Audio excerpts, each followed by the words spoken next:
Hello everyone, how's it going? In this video, we're going to talk about MMTLP. So, the company has attracted a lot of attention in the traders community recently, mostly because of the volatility of the share price and the strong fundamental potentials that, MMTLP may have. So, as always, if you appreciate what I do, please consider to drop a like, subscribe to my channel, and check out the links down in the description.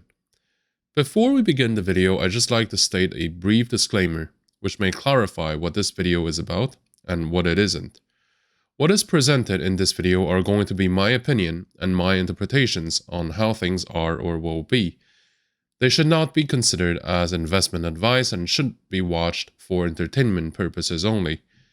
They may be able to help you to make more educated decisions, but shouldn't be used as the sole material for decision making. Most of my analysis is done in the immediate past or just a few days before the uploading of those videos. And the price action may no longer reflect the price action that you see on the charts, but they're always relevant as a tool to analyze the past trends and to suggest the future momentums. Also, the analysis will try to cover the stock as comprehensively as possible, and it'll talk about more factors than just the latest news or the price actions.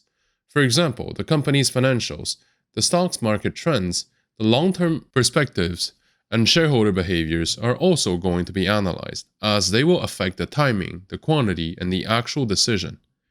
As most of my viewers would be watching the videos for the first time, it matters for them to see those factors and those analyses when they click on my videos. So, with that being said, let's begin with today's topic. Recently, it was announced that MMTLP would go through a merger, and that as a consequence, there would be, major changes to the short positions that are still open. It's an interesting situation in that now that the S1 has been approved, MMTLP could take its price to new highs.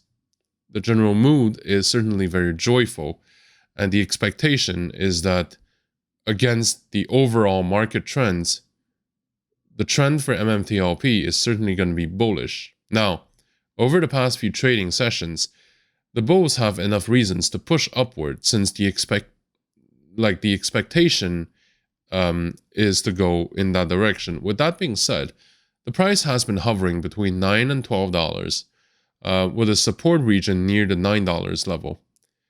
The general mood is that after such a bullish run, it is normal to see MMTLP taking a break before continuing upward, and we should always expect additional shorts trying to push the stock down. Nevertheless, I believe that as far as the stock, as far as its price momentum is concerned, things shouldn't be that complicated. The tendency is clearly bullish, and we should expect the stock to reach at least $15 to $20 within the next couple of weeks. Before we go forward though, I would like to see the stock going above $11 before committing a larger chunk of allocated capital in the stock. No one knows how far a pullback can go, but in my books, even if it goes down by an additional 30%, all the way down to like $6 or $7, it would still remain overall bullish. Online discussions suggest that there's a high amount of optimism surrounding the future of MMTLP, based on the short squeeze for the most part, and also some are hopeful about the high price of energy benefiting the fundamentals. The second reason might be a temporary situation though, because no guarantee exists for high oil price in the years to come. In fact, if we bring our looks to decades to come, then this is even more uncertain. So I would just like to quickly go through this, because some people may not fully grasp what do I mean by the oil price or the relevance of fossil energy. It's not that we're gonna stop using fossil energy, but if you think about it, 10 years ago, hybrid cars were essentially luxury toys. Nowadays, they're almost at the same price as the combustion engine vehicles. So they may have a battery, so they're heavier, they may have less cargo space, so on and so forth. But if you think about it, they consume a lot less fuel, and yet they have like a they don't cost that much more compared to your normal combustion engine car. So going forward, does it make sense to think that more and more people are not going to, like, maybe they're not gonna directly go to the EVs, so the fully electric cars, but they're gonna at least go into the hybrid cars? I mean, especially right now with the energy price that we know, does it make sense to think that at some point just more people are going to use like hybrid cars? So the same amount of cars, the same number of people are going to consume maybe less fuel as we go forward. So this is one thing. The other thing is, yeah, I mean, once the conflict ends, I mean, who knows whether the current situation would continue. I mean, it simply doesn't really make sense that it's going to sustain itself, personally. So this is why I think that if you are optimistic about the long-term potential, like the fundamental potential of MMTLP, I would say that it really depends on what your long-term is, like how is it defined? Is it going to be decades or is it going to be years? If it's years, I'm with you. You know, you can yield handsome returns for a couple of years. But if your perspective is like for the next 20 years, then we're not sure. We're not sure whether the oil price is going to be that high. We're not sure that the volume is going to remain at this kind of level. Oh, and we're also not sure that the number of consumers is going to necessarily increase.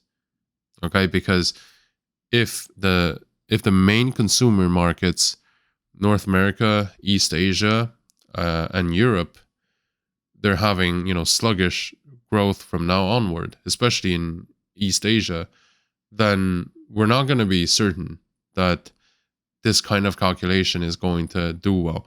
In fact, personally, I have considered whether I should be investing into like into oil companies before, ExxonMobil, Chevron, Total, you name it, BP, you know. And it seems like a lot of people don't necessarily have a lot of faith in their long-term future, as proven by the price action. Like, even though they're yielding handsome returns, I'm not completely convinced that shareholders view it that way. The same goes for, like, at some point, I wanted to invest into Western Union. And as it happens, Western Union has a stock market, like the price action, that's very disappointing compared to the yield that it gives.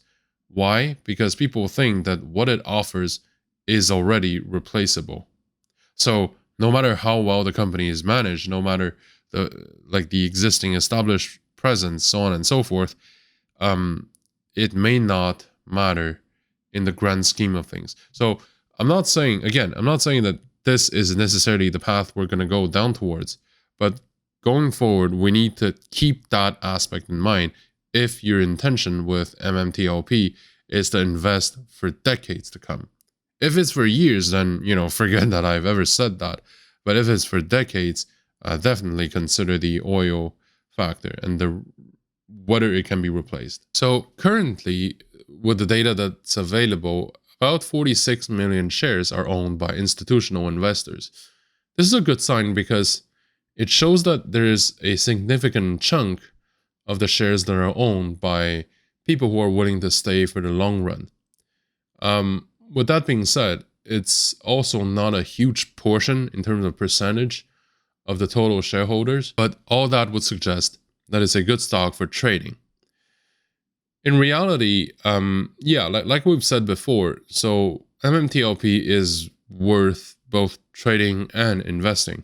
Now, there is also a case to be made regarding the short squeeze, which is, in my opinion, another major factor why people are optimistic and want to buy in MMTLP. A short position is open with borrowed shares from brokers. and they have to be paid back eventually, hopefully when the share price goes down.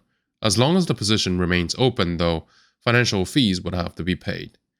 If the share price goes up, there would be a major incentive to redeem as fast as possible, which is the same case with MMTLP and the S1 approval. The shorts will be compelled to close because the price will get higher, and that it can get continuously higher over the weeks to come.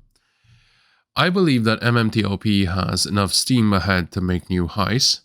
There will be a lot of new volume coming in over the next few days, although so far I don't think that this volume is there yet. And with the probability of going through pullbacks, I think that the stock will probably rise to higher levels eventually.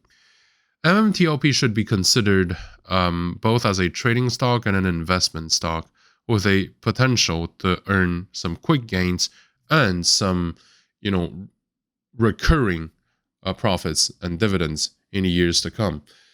For people who wholeheartedly believe in MMTLP, they can hold the stock in the long term. Again, long term defined as 3 to 5 years. Based on different factors, I believe that it should be bullish overall, but we should expect pullbacks to occur within the next few weeks. So I would recommend to commit between 1 to 3% of your portfolio in MMTLP.